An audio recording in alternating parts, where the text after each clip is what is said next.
Hi from Central Virginia. If you have been with me for a while, you know that I have this particular passion for daffodils. They are by far my most favorite flower because they're so joyful when they come up in the spring.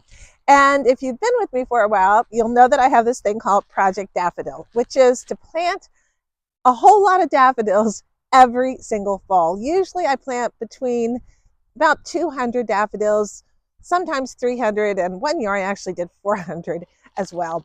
Well, this year I ordered my daffodils early. I was very proud of myself. I got a really nice sale from Eden Brothers, which is in North Carolina. That's where I usually get my daffodil bulbs from.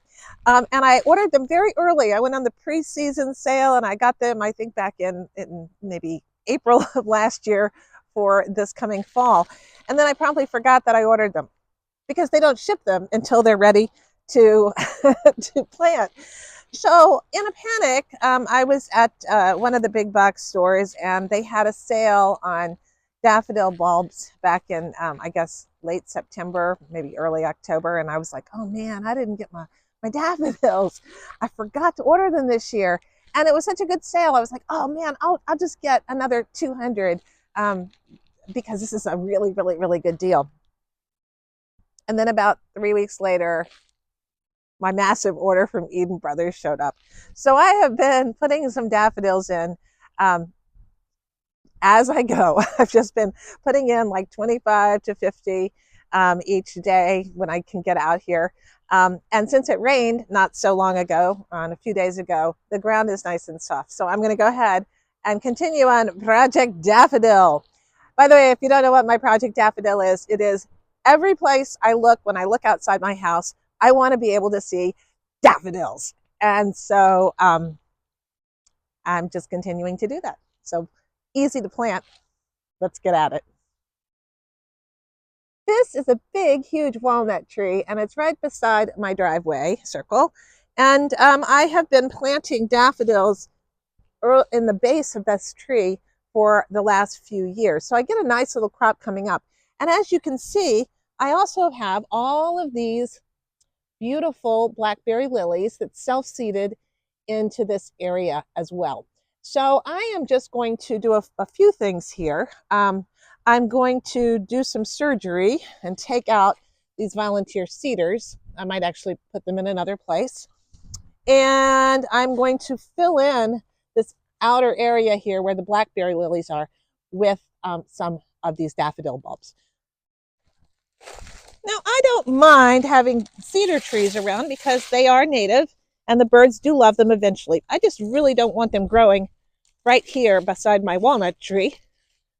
Boy, they're deeply rooted.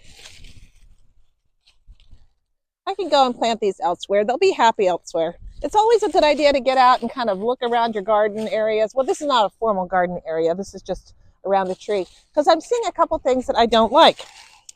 I'm seeing this, and this is Oriental Bittersweet, which is an invasive. And I'm going to get this thing before it gets going. There we go. These particular bulbs are the naturalizing mix, which means that they will just multiply over time. What I like to do is create sort of a randomized thing. And I just will sort of throw them down, kind of plop them in. I figure each year I can put more and more in. To plant daffodils, you want to dig down and you want it to be at least, at least the height of the bulb. So I'm going to try to put them about 5 to 6 inches deep. Daffodils will grow underneath walnut trees, so it's a good choice if you have walnut trees. These blackberry lilies are self-seeding. Some people consider them invasive.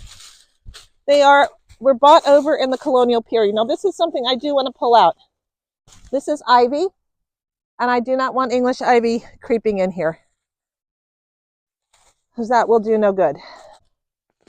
There we go. Got that root out. You may ask, am I going to pull up these leaves? And the answer is absolutely, positively not. This year, I decided to leave all my leaves in the ground.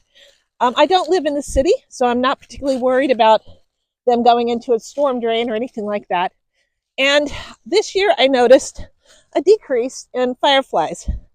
And I thought, what is going on here? It was notable to me.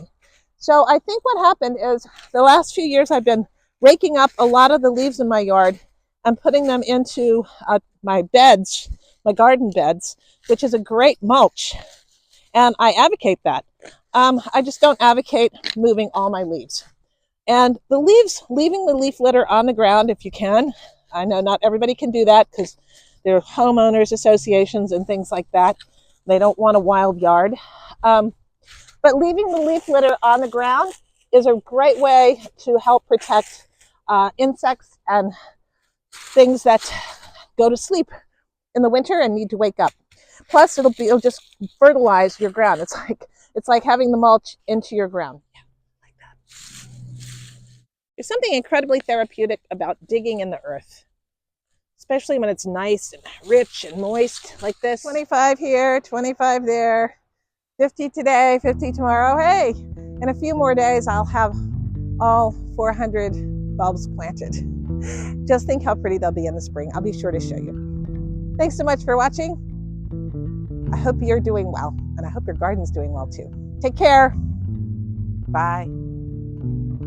So even though this week I'm doing a series of videos on cooking for one person because I'm solo this week, I'm still getting out in the garden every day or out in the yard to do some things because this is fall and it's prep time.